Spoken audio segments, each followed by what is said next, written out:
అందరికీ నా వందనాలు తెలియజేస్తా ఉన్నాను. ఈరోజు వాక్య జ్ఞానం నిమిత్తము ప్రకటన గ్రంథం నుండి 2వ అధ్యాయము 8వ వచనం నుండి 11వ వచనం వరకు రాయబడి ఉన్న దేవుని వాక్యాన్ని ఈరోజు ధ్యానం చేయబోతా ఉన్నాం. ఈరోజు స్మరణ అనేటువంటి సంఘాన్ని గురించి, ఆ పట్టణంలో ఉన్న సంఘాన్ని గురించి కొంత చరిత్ర కూడా నేను చెప్పాలని ఆశపడుతున్నాను. చాలాసార్లు ప్రకటన గ్రంథాన్ని 2 సార్లు ధ్యానించినట్లు గుర్తుంది, కానీ ఇంత వివరంగా ఇప్పుడు కూడా సంఘాన్ని గురించి చెప్పబడలేదు. ఈ యొక్క స్మరణ అనేది ఒక పట్టణపు పేరు. ఇది చాలా పురాతనమైన పట్టణం, అంటే అబ్రహాం కాలంలో ఉన్నటువంటి పట్టణం. అబ్రహాము దీనిలోకి రాలేదు, కానీ ఆ టైంలో ఉన్నటువంటి పట్టణం. దీన్ని హిత్తీయులు అనేటువంటి ప్రజలు ఈ పట్టణాన్ని కట్టించడం జరిగింది. హిత్తీయులు, కనానీయులు వీళ్ళందరూ కూడా ఈ జనాంగం గురించి మనం విన్నాం. వాళ్ళు ఈ పట్టణాన్ని కట్టారు. ఇప్పుడు కట్టారంటే క్రీస్తు పూర్వము 2000 సంవత్సరాల క్రితం ఈ పట్టణాన్ని హిత్తీయులు కట్టడం జరిగింది. కొంతకాలం తర్వాత ఆ పట్టణంలోనికి ఒక రాజు ప్రవేశించి క్రీస్తు పూర్వం 700 సంవత్సరంలో ఆ పట్టణాన్ని పూర్తిగా ధ్వంసం చేయడం జరిగింది. ఆ తర్వాత గ్రీసు సామ్రాజ్య సంస్కర్త నుంచో చక్రవర్తి అలెగ్జాండర్కి ఒక కళ వస్తుందన్నమాట. నువ్వు వెళ్ళి తిరిగి ఆ యొక్క స్ఫూర్ణ అనేటువంటి పట్టణాన్ని నువ్వు కట్టు అని కళ వచ్చినప్పుడు అతను అనుకుంటాడు, నాకు కళ దేవుడు ఇచ్చాడు కాబట్టి ఈ పట్టణాన్ని నేను కట్టాలి అని చెప్పేసి చాలా ఇష్టపూర్వకంగా ఆ పట్టణాన్ని కట్టడం జరిగింది. అలెగ్జాండర్ తిరిగి కట్టడం జరిగింది. అది కట్టిన అది ఎక్కడంటే సముద్ర తీరాన ఆ పట్టణం ఉంటుంది. దానికి అందమైనటువంటి రహదారులు నిర్మించడం కూడా జరిగింది. అలెగ్జాండర్ గ్రీసు సామ్రాజ్యాన్ని నిర్మించాడనేది మనందరికీ కూడా హిస్టరీ తెలిసిందే. ఆ తర్వాత ఒక నలుగురు రాజులు పట్టణం పాడైపోయిన తర్వాత వచ్చారు. అలెగ్జాండర్ అనే రాజు 334వ సంవత్సరంలో క్రీస్తుపూర్వం ఆ పట్టణాన్ని కట్టాడు. ఆ పట్టణాన్ని కట్టిన తర్వాత అది చాలా దివ్యమైన పట్టణంగా, సుందరమైన పట్టణంగా దాన్ని తీర్చిదిద్దాడు. ఆ పట్టణం కూడా అర్ధచంద్రాకారంలో, ఆహ్మోను అర్ధంలో అర్ధచంద్రాకారంలో కట్టాడు. అది చూడడానికి అందంగా ఉండేటట్లుగా ఆ పట్టణం కట్టబడింది. ఆ తర్వాత గ్రీసు సామ్రాజ్యం కూడా పతనమైపోయిన తర్వాత రోమా సామ్రాజ్యం అక్కడికి రావడం జరిగింది. అక్కడ కైసరు అనేటువంటి మనకి బైబిల్లో కూడా వాళ్ళు మనకి కనపడుతుంటారు. కైసరు, ఐగుస్తు అనేటువంటి ఆ యొక్క రోమా సామ్రాజ్యంలో కైసరు అనేటువంటి రాజు తిరిగి ఆ యొక్క చక్రవర్తి ఆ పట్టణాన్ని మరలా రూపుదిద్దడం జరిగింది. కట్టిన తర్వాత ఏం చేశాడంటే వీడు ఒక పిచ్చి ఉంది. ఏమిటంటే అక్కడ అప్పటి వరకు కూడా హిత్తీయులు ఆ పట్టణంలో ఉండేది కాబట్టి అక్కడ ఏమాత్రం కూడా యేసు ప్రభువును తండ్రిని గురించినటువంటి భయం కానీ, దేవుని గురించినటువంటి భయం కానీ ఆ పట్టణంలో లేదు. ఆ టైంలో ఈ రోమా సామ్రాజ్య చక్రవర్తి ఆ పట్టణాన్ని కట్టినప్పుడు ఆయన ఏం చేశాడంటే ఈ పట్టణ ప్రజలందరూ కూడా నన్ను ఆరాధించేటట్లుగా పిరమిడ్స్ అంటాం కానీ మనం యొక్క ఆ రీతిగా అతని బొమ్మ, అతని స్తూపాన్ని, స్టాట్యూస్ని నిలవబెట్టినప్పుడు ఆ ప్రాంత ప్రజలందరూ కూడా ఆ రీతిగా ఆయన్నే ఆరాధించాలి, ఆయన్నే పూజించాలి అనేది అక్కడ ఒక నియమావళిగా కూడా పెట్టడం జరిగింది. ఆ తర్వాత 2 రాజులు అక్కడికి వచ్చారు. 2 చక్రవర్తులు కూడా వచ్చి వాళ్ళు కూడా ఏం చేశారంటే వాళ్ళ టెంపుల్స్, వాళ్ళ స్టాట్యూస్ కూడా పెట్టి అట్లా ఈ యొక్క ఈ యొక్క సీజర్ దగ్గర నుంచి ప్రతి తర్వాత నలుగురు ఆ పట్టణంలో ప్రవేశించి నలుగురు కూడా వాళ్ళ స్టాట్యూస్ని పెట్టి వాళ్ళందరూ కూడా వాళ్ళని మాత్రమే ఆరాధించాలి చేసినట్టుగా అక్కడ ఒక సంస్కరణ చేశారు. ఆ రీతిగా ఆ పట్టణానికి వెలుగు అనేది కానీ, దేవుని మహిమ అనేది కానీ, దేవుని చిత్తం అనేది కానీ ఆ ప్రాంతానికి తెలియక ఉందన్నమాట. ఆ పట్టణం ఎక్కడుంది అని అంటే ఆసియా ఖండంలోనే ఆ పట్టణం ఉండటం గమనార్హం. కాబట్టి అక్కడ ఉన్నప్పుడు ఆ పట్టణాన్ని ఆ ప్రజలలో ఎలా అయిపోయిందంటే ఇది సుందర పట్టణం. ఎందుకంటే రాజు వెంబడి రాజు వెళ్ళినప్పుడు చాలా దాన్ని, అది పురాతనమైన ప్లేస్ అయినప్పటికీ కూడా దాన్ని అతి సుందరంగా, ఎందుకంటే ఒకవైపు బీచ్ ఉందంటే ఆ బీచ్ దగ్గరికి ఒక విధంగా పరివాహక ప్రాంతంగా అందరూ కూడా అక్కడికి వచ్చి ఆ వాతావరణాన్ని ఆస్వాదించడం. సముద్రం దగ్గరికి మనమంటే ఇక్కడ పెద్ద పట్టించుకోండి, ఎక్కడెక్కడిలో వచ్చి సముద్రం దగ్గరికి వస్తూ ఉంటారు. అలాగే వైజాగ్ ఎక్కడ బీచ్ ఉంటే అక్కడికి జనాలు ఆ రీతిగా అక్కడ కొంత వర్తకం కూడా జరుగుతూ ఉంటుంది.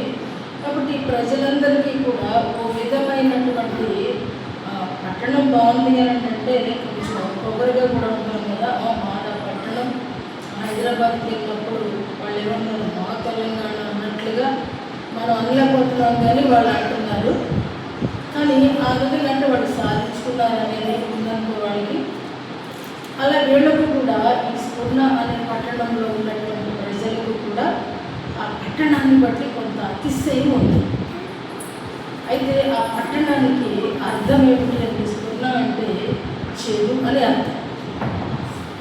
కాబట్టి ఈ యొక్క పట్టణపు చరిత్ర ఇది.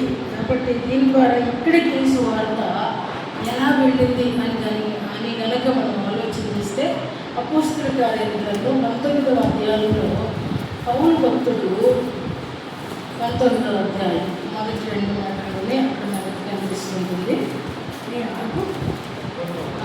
అపోలో కొరింథీలో ఉన్నప్పుడు జరిగినదేమనగా, పౌలు పై ప్రదేశములలో సంచరించి ఎఫెసునకు వచ్చి కొందరు శిష్యులను చూచి మీరు విశ్వసించిన పరిశుద్ధాత్మను పొందుతున్నా అంటే ఇక్కడ ఆ ప్రాంతానికి దేవుడు ఎవరిని నడిపించాడు అని అంటే అపోస్తలుడైన పౌలును ఆ యొక్క ఆ ఖండానికి దేవుడు నడిపించడం జరిగింది.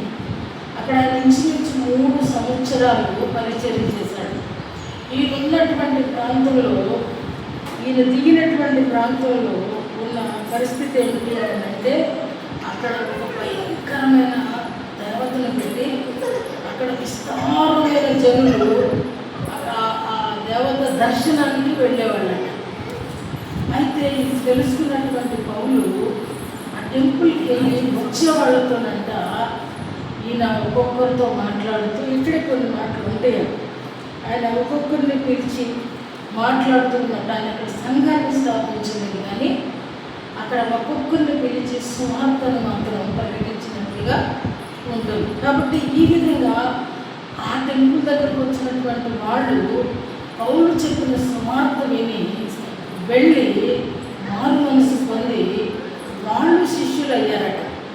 తర్వాత పేజీ ప్రకృతికి చూస్తే అంత శిష్యులను తయారు చేసినట్లుగా మనం అక్కడ చూస్తున్నాం. వీళ్ళందరూ శిష్యులు అని అంటే ఆయన చేతిలో సేవకులుగా వాళ్ళు వెళ్ళి అదే మనం పూజించేటువంటి ఈ యొక్క బొమ్మలన్నీ కూడా వీళ్ళందరూ కూడా చనిపోయిన వారు. కాబట్టి సజీవుడైన వాడు ఒక ఆయన ఉన్నాడట, ఆయన కూర్చి మేము విన్నామని చెప్పి ఈ యొక్క స్ఫుర్ణ అనేటువంటి ఈ పట్టణంలో ఆ సువార్త ప్రకటించడం స్టార్ట్ అయింది.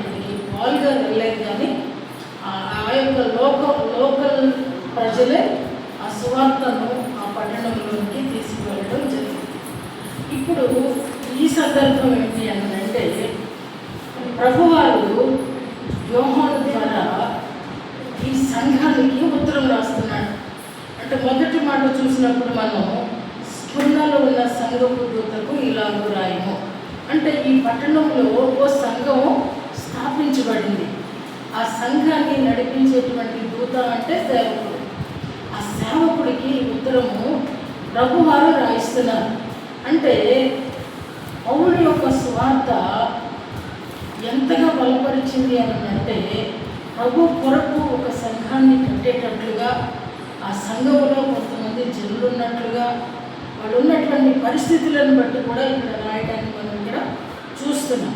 అంతకంటే ముందు యోహానుతో ప్రభు అంటున్న మాట చూస్తే మొదటి అధ్యాయం 19వ వచనం చూస్తే, కాగా నీవు చూచిన వాటిని ఉన్న వాటిని వీటి వెంట కలగబోకు వాటిని. అంటే ఇక్కడ మూడు పరిస్థితుల నుండి దేవుడు మాట్లాడుతున్నాడు. ఉన్న వాటిని అంటే ప్రస్తుతం, అంటే ఈరోజు ఉన్నది. తర్వాత నీవు చూచిన వాటిని అంటే ఫాస్ట్. తర్వాత కలగబోవు వాటిని అంటే ఇక్కడ భూత భవిష్యత్తు వర్తమానాలను గురించి ప్రభువారు మాట్లాడుతున్నారు. ఇక్కడ నువ్వేమైతే చూచావో, ఏమైతే విన్నావో, ఏమి కలగబోతా ఉన్నాయో ఇవన్నీ కూడా నీవు నీ ప్రజలకు తెలియచేయాలి అని యోహానుతో ప్రభువారు మాట్లాడారు. దాన్ని మాట్లాడిన తర్వాత అప్పుడు ఒక్కొక్కరికి కూడా ఈ యొక్క వెసులుబాటును బట్టి ప్రభువారు మాట్లాడిన మాటలను, ప్రభువారు తెలియచేసినటువంటి పరిస్థితులను బట్టి యోహాను వీరికి ఉత్తరం రాస్తూ ఉన్నాడు. ఏమని రాస్తున్నాడంటే చూద్దాము. ఇక్కడ అన్నాం కదా, నీకు చూచిన వాటిని ఉన్న వాటిని. ఇక్కడ ఏం చూస్తున్నాడంటే ఈ సంఘ పరిస్థితులను చూసే ముందు ప్రభువారు తనను తాను పరిచయం చేసుకుంటున్నారు. ఈ సంఘానికి ఏమని పరిచయం చేసుకుంటున్నారంటే, వీళ్ళందరూ కూడా ఏ విధమైనటువంటి ఆలోచన కలిగి ఉన్నారో నేను చెప్పాను. వీళ్ళందరికీ ఆ పట్టణాన్ని బట్టి, వారి రాజులను బట్టి అతిశయం కలిగిన వారుగా ఉన్నారు. అంటే మేమే ఈరోజు అన్నటువంటి ఆలోచన ఉంటుంది. కొంతమంది మేమే చాలా జ్ఞానులం అని ఉంటుంది. బాగా చదివే వాళ్ళకి మేము బాగా చదువుతాం అంటే అతిశయోక్తి కలిగినటువంటి సంఘంగా ఈ సంఘం ఉంది. అందుకనే మీరే మొదటి వాళ్ళు. అది నా చదువుతున్నప్పుడు, రాత్రి కూర్చుని ధ్యానిస్తున్నప్పుడు ఇక్కడ ప్రభువారు అంటున్న మాట, మొదటి వాడను కడపటి వాడను, మొదటి వాడను కడపటి వాడను. ఒకవేళ నేనే ముందు, నేనే గొప్ప అనుకుంటే, అదే నువ్వు కాదు, నీకంటే ముందు నేను మొదటి వాడు. అంటే దీన్ని కొంచెం లాటిన్లో చూస్తే ఆల్ఫా ఓమెగా అంటే దాని అర్థం ఏంటి అని అంటే ఏ టు జెడ్ అని అర్థం. ఆ నుండి ఆ వరకు. అంటే నేను మొదటి అనుకుంటున్నావు అనుకో, దేవుడు ఏమని చెప్తున్నాడు వాళ్ళకి, ఏ నుండి జెడ్ తర్వాత ఏమైనా అక్షరాలు ఉన్నాయా, నువ్వు ఏ పదాలు వెల్లించాలన్నా, ఏ సెంటెన్స్ వెల్లించాలన్నా, ఏ స్టోరీ రాయాలన్నా, ఏ పుస్తకం రాయాలన్నా ఎక్కడి నుండి రాస్తావు, నుంచే రాస్తావు. కొత్త పదాలు ఇక్కడ కూడా పడవు. అంటే ఈ సంఘం ఏ పరిస్థితిలో ఉంటే ప్రభువారు ఇలా పరిచయం చేసుకుంటున్నారు అంటే వాళ్ళకి ఏమని ఉంది, మేమే అదే యోగ ఫ్రెండ్స్ లాగా అనుకుంటారు. అంటే నేనే మొదటి వాడను కడపటి వాడనై ఉండి, అక్కడ వరకు బాగానే ఉంది. మరి ఇప్పుడు ఎందుకని మృతుడనయ్యాను అని కూడా చెప్పుకుంటున్నాడంటే, ఒకవేళ ఉంటున్న శ్రమలను బట్టి ఎవరైనా చనిపోతే మీరే చనిపోవటం ఏంటి, నేను కూడా చనిపోయాను. కానీ చనిపోయి అలా లేదు. మళ్ళీ ఏమంటున్నాడు, మరలా బ్రతికినవాడు. మీరు ఒకవేళ చనిపోయి ఉంటే అట్లా పడి ఉంటారు, కానీ నేనైతే మరలా బ్రతికినవాడు. చాలా చాలా బాగా పరిచయం చేసుకున్నాడు. నాకైతే కొంచెం మైండ్ తిరిగింది. నేనే మొదటి వాడు, ఇంకా మొదటోడు ఉన్నాడు అక్కడ, నీకంటే మొదటోడు అన్నమాట. నేనే మొదటి వాడను, నేనే నీకు ఆది లేదు అంతము లేదు, నేనే సమస్తమై ఉన్నాను. కాబట్టి ఈ రెండో మాట ఏం చెప్తున్నాడంటే, నీ శ్రమను దరిద్రతను నేనే అంటే ఇది ఉన్న మాట. ఏదైతే నువ్వు చూస్తున్నావో అనే దాని గురించి మాట్లాడుతున్నాడు. ఒకవేళ చాలామంది అసంగంలోనే కాదు, ప్రస్తుత పరిస్థితుల్లో కూడా నేనే చాలా శ్రమ పడుతున్నాను అనుకుంటాను కదా, నేనే చాలా కష్టపడుతున్నాను అనుకుంటాను, నాకున్న కష్టాలు ఎవరికి లేవనుకుంటాను. దేవుడు ఎవరు భరించగలిగింది వాళ్ళు ఇస్తాడు, భరించలేనంత ఇవ్వడంట. ఆయన మనస్సాక్షి కలిగిన వాడు, దయగలిగిన వాడు. మనం ఎంతవరకు భరించగలమో అంతవరకు మాత్రమే శ్రమను మనకి అలో చేస్తాడు, కానీ మనం మోయలేనంత వరకును మన మీద దేవుడు కూడా పెట్టలేదు, పెట్టడం కూడా. కాబట్టి వీళ్ళు ఏమనుకుంటున్నారంటే, అరే ఈ సంఘము ప్రస్తుత పరిస్థితుల్లో మా శ్రమ ఎంత ఎక్కువగా ఉందంటే మేము భరించలేనంతుంది.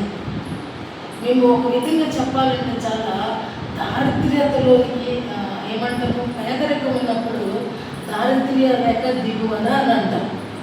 అంటే ఆ పరిస్థితులలో మేము ఉన్నాము అని ఈ సంఘం బహుశా విలపించవచ్చు, బాధపడవచ్చు, అనుకోవచ్చు.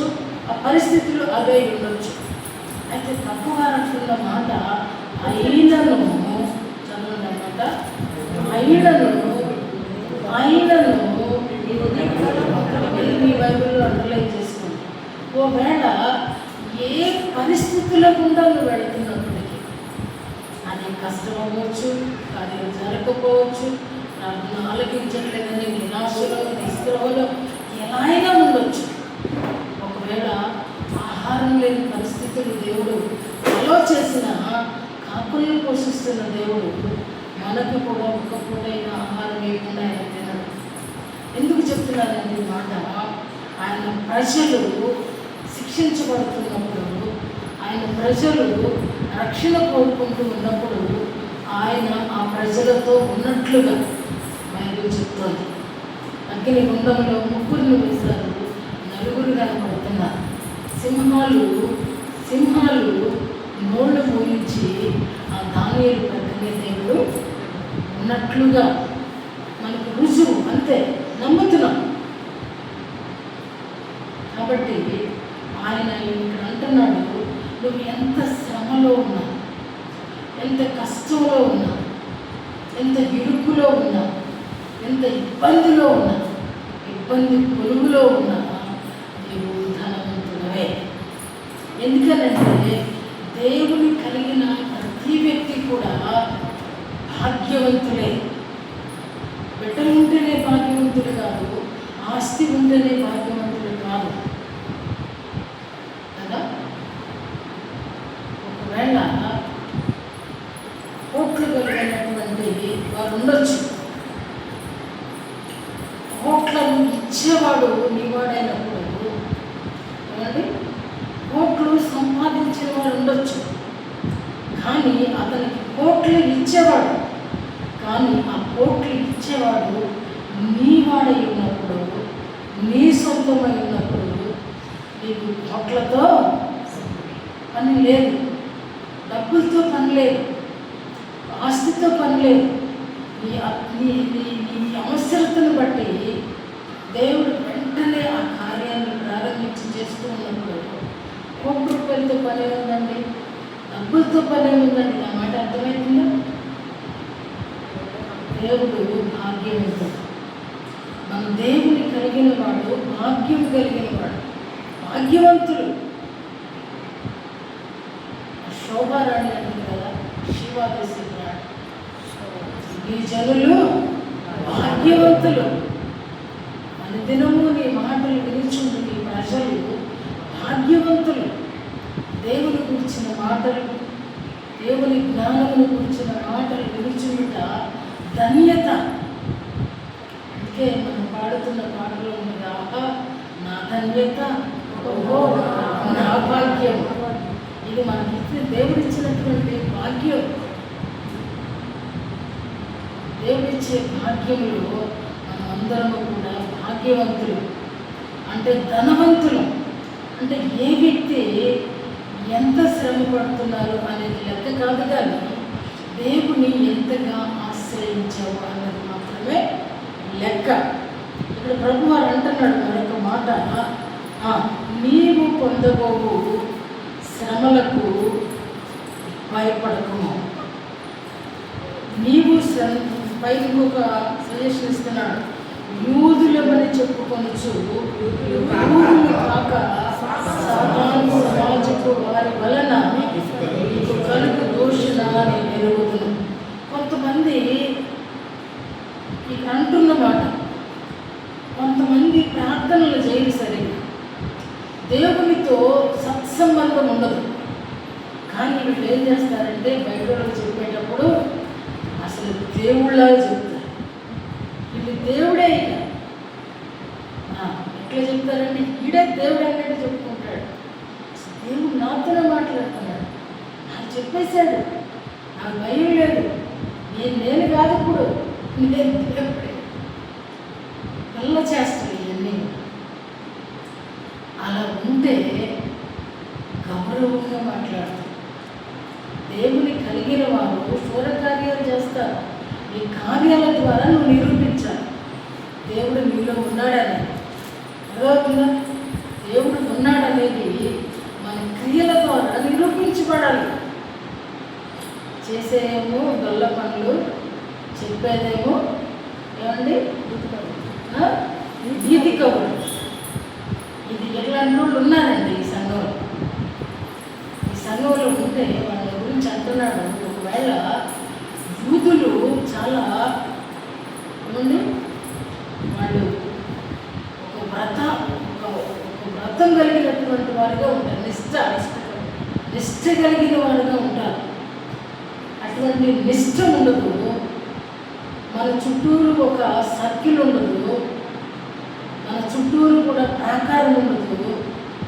కానీ ఇలాంటి వాళ్ళు వచ్చి మనకి ఏం చేస్తారంటే మనల్ని ఇంకా తప్పు ద్రోవ పట్టించడానికో లేక మన భక్తిని కూడా చీల్చేయడానికో తెలియదు. కానీ ఇలాంటి వాళ్ళు వచ్చి నిన్ను శోధించే విధంగా చేస్తారంట. వాళ్ళు సాతాను సమాజపు వారి వలన నీకు కలుగు దోషణ. కాబట్టి దేవుడికి ఒకవేళ నీ ఇంటిలో నువ్వు ఎవరు చెప్పిపోయినా, నిన్ను గుర్తించకపోయినా, గుర్తించేవారు ఒక గొప్ప వ్యక్తి ఉన్నారు. ఆయన ఎవరు అనంటే మనం ఆరాధించేటువంటి మన ప్రభువు వారు. ఆయన గుర్తిస్తే చాలు, మనం చేసే ప్రతి సత్కార్యం ఆయన అన్నీ చూస్తున్నాడు.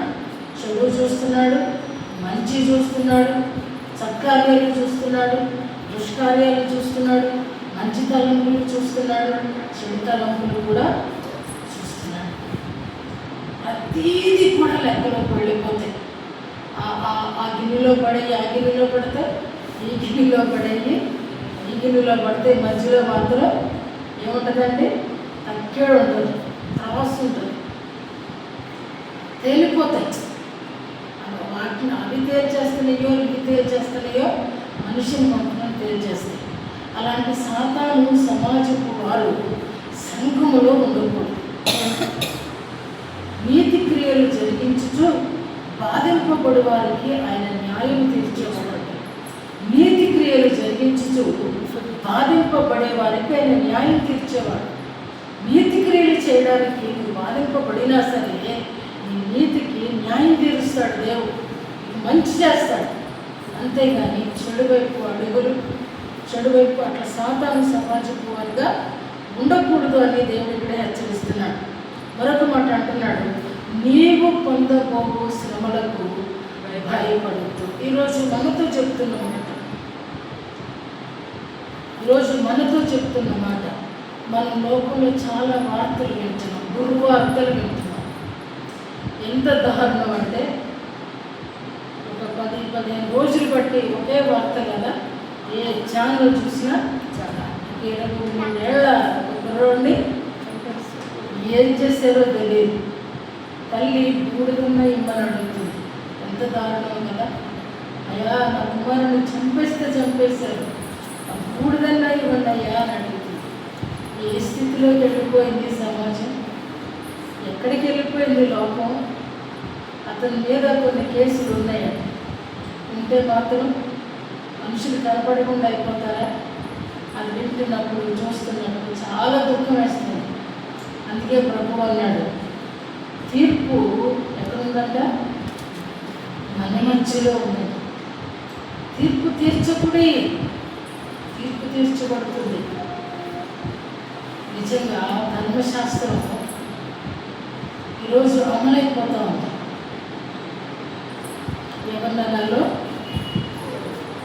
అర్థం కాని పరిస్థితి, ఎవరిని అనడానికి కూడా, ఒకవేళ అన్నవాళ్ళని కూడా తీసుకెళ్ళి చంపినా అతిశయోక్తి లేదు. దుష్పాలనలు.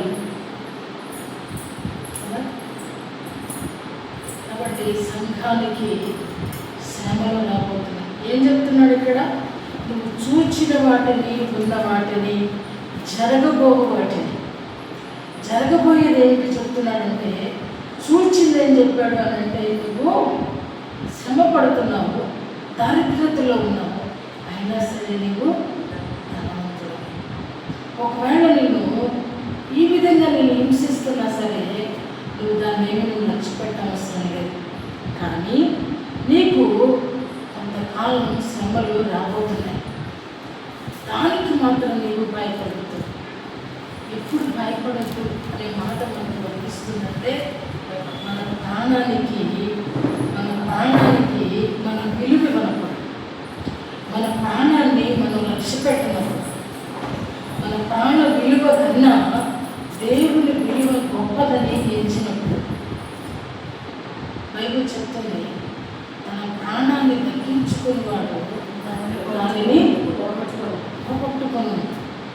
ఖడ్గము నీ వద్దకు వస్తుందని తెలిసినప్పుడు నీవు ఆ వాగ్దానాలను విని కూడా నిన్ను నీవు భద్రపరచుకోకపోతే దానికి ఉత్తరవాదివి నీవే.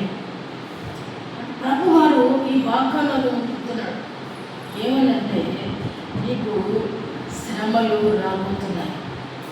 క్రైస్తవునికి ఈ మాటల కొరకే నేను ఈ వాక్యాన్ని ఎంచుకున్నాను. నీవు పొందబోవు శ్రమలకు భయపడుతావు.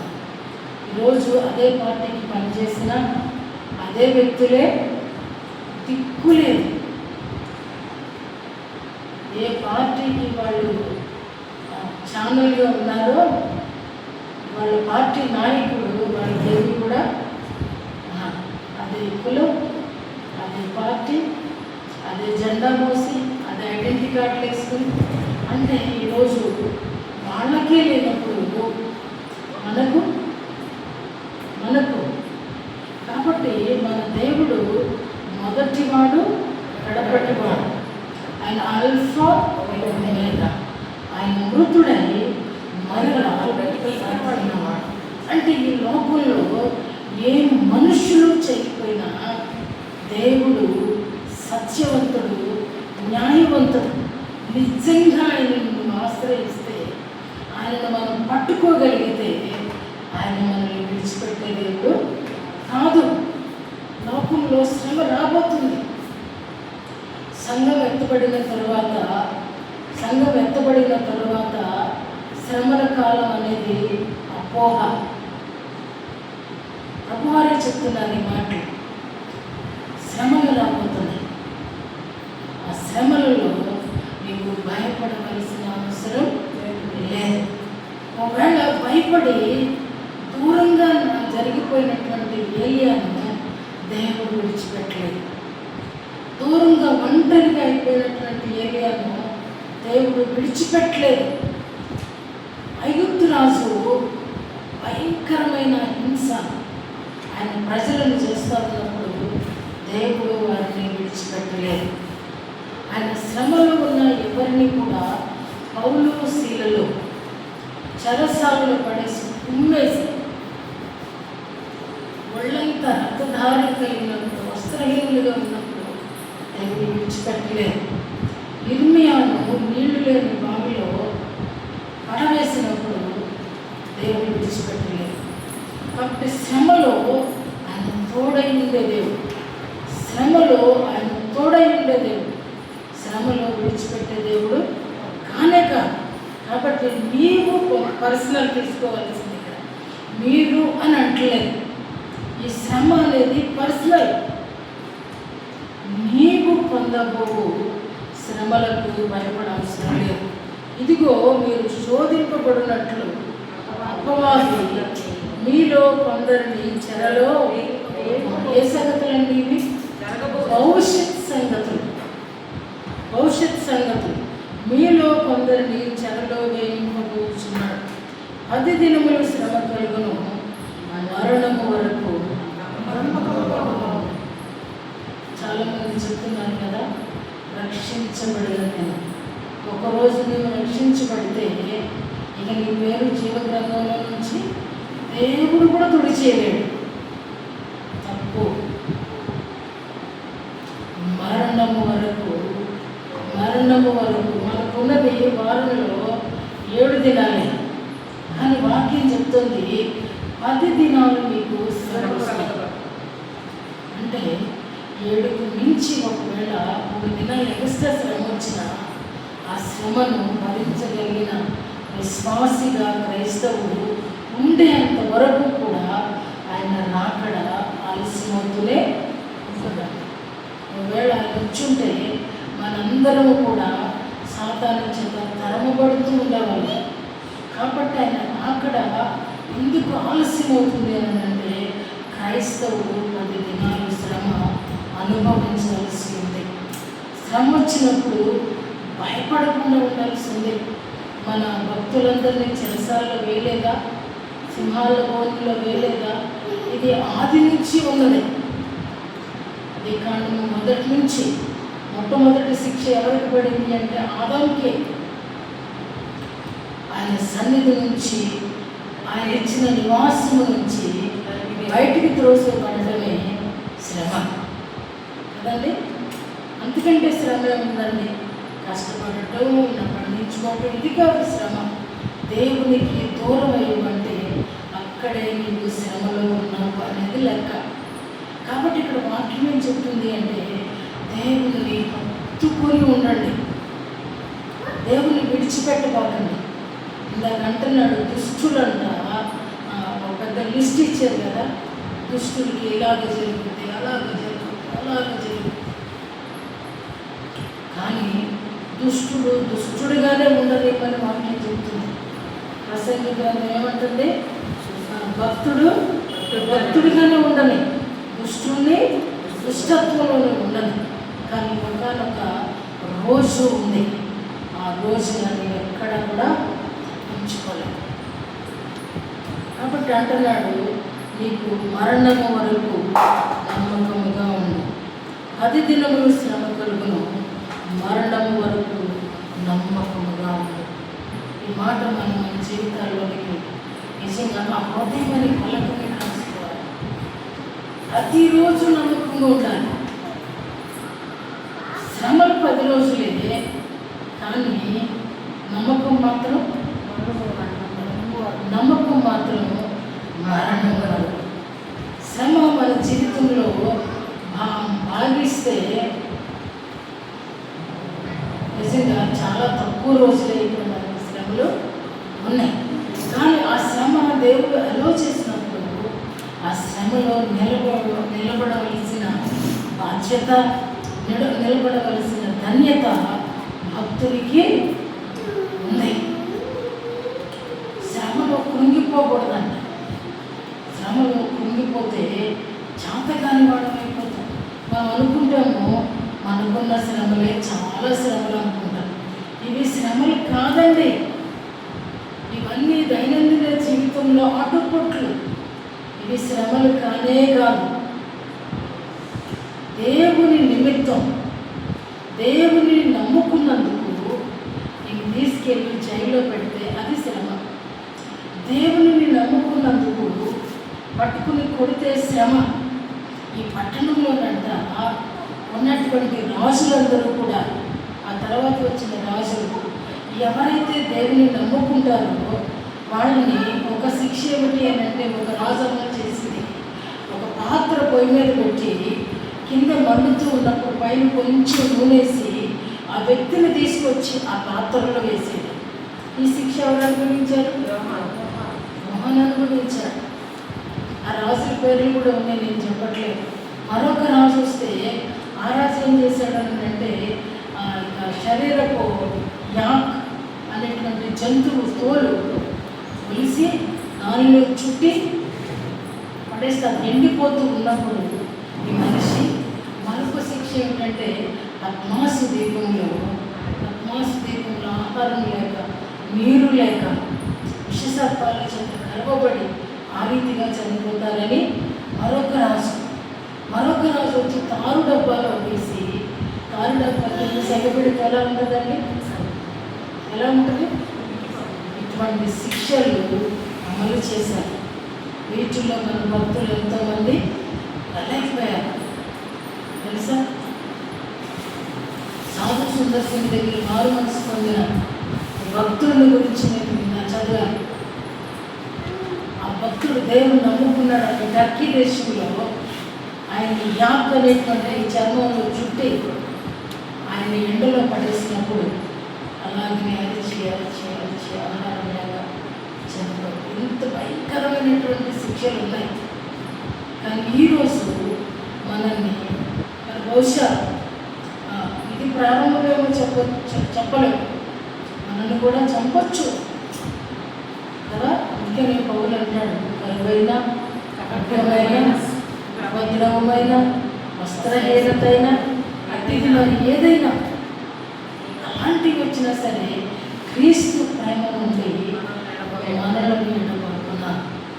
దేవుని ప్రేమించేవారు, దేవుని అనుసరించేవారు, దేవుని కలిగిన వారు, దేవుని కొరకు రంభాలతో కోయబడ్డ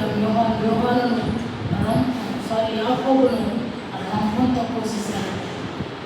ఎందుకంటే దేవుణ్ణి ప్రకటిస్తున్నాడు అని తెలిసి యేసు శిష్యుని యాకోబు, ఆ రూపాంతర అనుభవంలోనికి వెళ్ళినటువంటి యాకోబు మొట్టమొదట హతసాక్షి. ఇంచుమించు 60 సంవత్సరాలు, అంటే 80 సంవత్సరాలప్పుడు ఇంచుమించు ప్రభువుని చూడడం జరిగింది.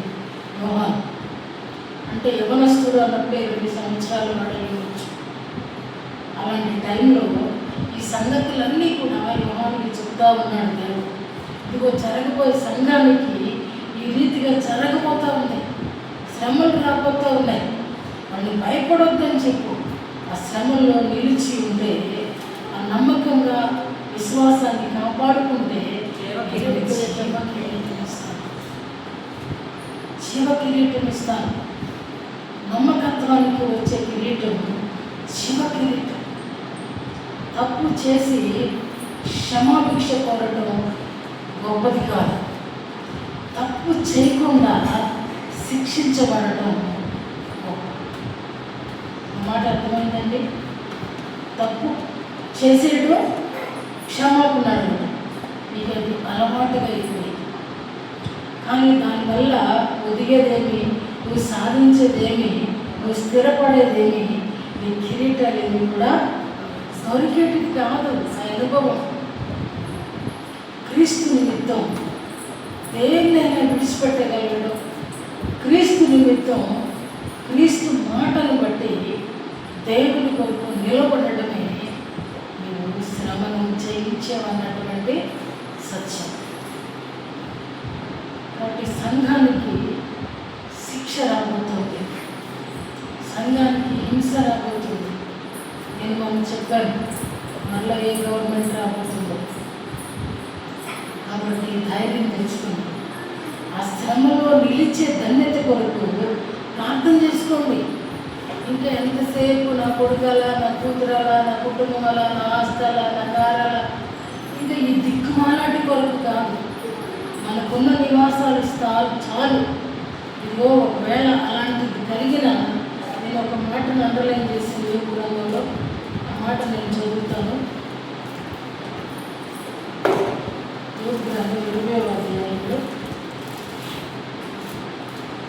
దేని కొరకు వారు బదులవచ్చు, దేని కొరకు వారు ప్రయాసపడి సంపాదించి ఉండిరో దానిని వారు అనుభవింపక మరలా మన ప్రయాస దీని కొరకు కాదండి. మన ప్రయాస ఈ లోక అంతా కూడా దేవుని కొరకు, దేవుడిచ్చేటువంటి కిరీటాల కొరకు. మనం సంపాదించినంత సామెతల గ్రంథంలో ఉంటుంది, ఒకడంట తినకుండా కష్టించి పనిచేసి సంపాదిస్తాడంట, వేరొకడు వచ్చి దాన్ని ఖర్చు పెడతాడు. కాబట్టి అప్పుడు ఏడుస్తారు, నేను కష్టపడి సంపాదించా అనేసి. కాబట్టి సంపాదించే సమయం కాదు. ఎలీషా అంటాడు కదా, ఎవరితో అంటాడు ఎలీషా? గేహజీతో అంటాడు, వెండి బంగారము విలువ గల వస్త్రములు సంపాదించుకునే ఇది సమయమా? ఈ సమయం మనం చివరి రోజుల్లోకి వచ్చేసాం. ప్రభు చెప్పిన ప్రతి సూచన మనం చూస్తున్నాం. యుద్ధాలను చూస్తున్నాం, భూకంపాలను చూస్తున్నాం. విపరీతంగా భూకంపాలు టర్కీలో జరుగుతూ ఉన్నాయి. ఇండోనేషియాలో వదలట్లేదు. ఒకసారి వచ్చినప్పుడు తర్వాత 4-5 సార్లు రాక మానదు. కాబట్టి అసలు వర్షం వస్తుందంటే ముందు మెరుగులు వస్తున్నాయి. ఇది వరకు ప్రశాంతంగా ఉండేది, వర్షం వస్తుందంటే. ఇప్పుడు భయము, ఆందోళనతో మూడింటికి నాకు అనిపించింది, ఉరుములు వెలుగులతో చంపేస్తామని చెప్పేసయ్యా. వాతావరణం కూడా మనకి వ్యతిరేకంగా తిరిగిపోయింది. ఎండలు కళ్ళతో చూడగలుగుతున్నామండి. నా చిన్నప్పుడు ఇలా ఉండేది మన ఎండలు. ప్రతిదీ కూడా సృష్టి మనకి వ్యతిరేకంగా పనిచేస్తుంది, మనుషులు మనకి వ్యతిరేకంగా పనిచేస్తున్నారు. అదే బైబిల్ చెప్తుంది, తన సొంత ఇంటి వారే తల్లి పిల్లకి పడదు, పిల్ల తండ్రికి పడదంట. వాళ్ళు అప్పగించేస్తారంట సమాజాన్ని. కాబట్టి లోకంలో శ్రమలు తప్పదు. అయినప్పటికీ కూడా మీ నమ్మకత్వాన్ని తాకట్టు పెట్టకూడదు. మీ నమ్మకత్వాన్ని, దేవుని కొరకు నువ్వేం చేయదలుచుకున్నావో, నువ్వు సఫర్ అయినా పర్లేదు, నువ్వు శిక్షించబడినా పర్లేదు, దేవుని కొరకు నమ్మకంగా ఉంటావు.